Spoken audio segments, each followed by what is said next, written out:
Ngayon ay first time kong samahan ang madiskarte kong husband para manghuli ng alimango at isda gamit ang bentol at pangki. Hinati-hati niya yung isang nahuli niyang isda para gawing pamaon. At ako naman ay kumanta-kanta muna.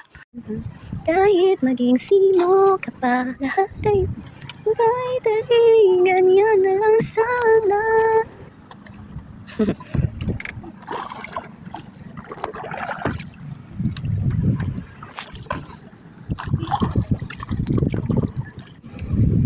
It's the fish.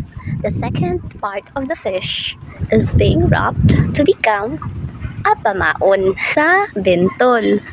Ano ba ang tama, bentol? Ayan, may ano pa, may buntot pa. Pwede pang pamaon. Yan.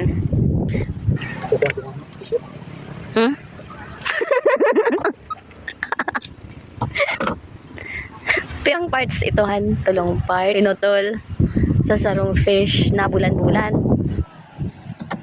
Wala. Another batch. Tig-apat mo kuta na na parts. I close my eyes and I can see what I say.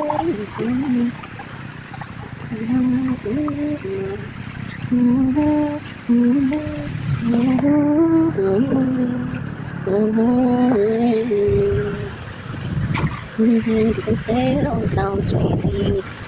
They can say you're lost in your mind. I don't care, so how we can live in a world that we desire.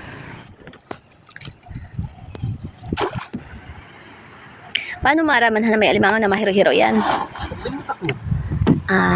Okay. Pabatakon lang. Dahil man mayong sign. Diyan kasi ito.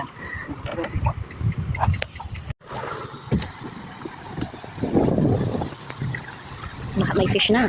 Nabago.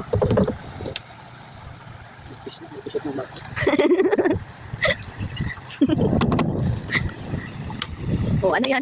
Oh, ibabagahan, oh. Sabi na. Swerte ang agong-agong. Okay na, nadagdagan ang ating huli. Ayan. Yes! Iba pa sa bawan. Nais na lumalangoy ang mahal ng Diyos, di kumukupas. Huwag ka na malungkot. Mahal ka ng Diyos. Yun nahiling ko. Iba pang nag-ano. Iba pa siyang nagpupulok-pulok na fish. Ito na ako. Napulak na rin. Sige, makakaabot man kita naman. Ang nagpapalak-palak. Daon.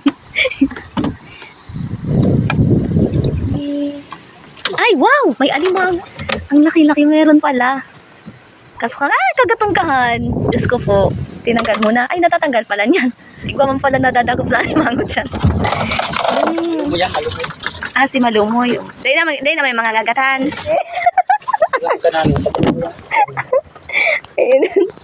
Makita ko sa alimango. O diyan ka muna. Habing kami ay kumukuha pa ng ibang fish. Ayan, ayan pa. Ayan, nadagdagan na ang ating huli. Nakakalibag din pala ang ganitong gawain at halos hindi mo na rin namamalayan ang oras. At heto na nga ang mga isda na nahuli ng aking asawa. At heto naman yung mga alimango. Salamat po Panginoon sa mga biyayang ito na natagpuan namin sa ilog.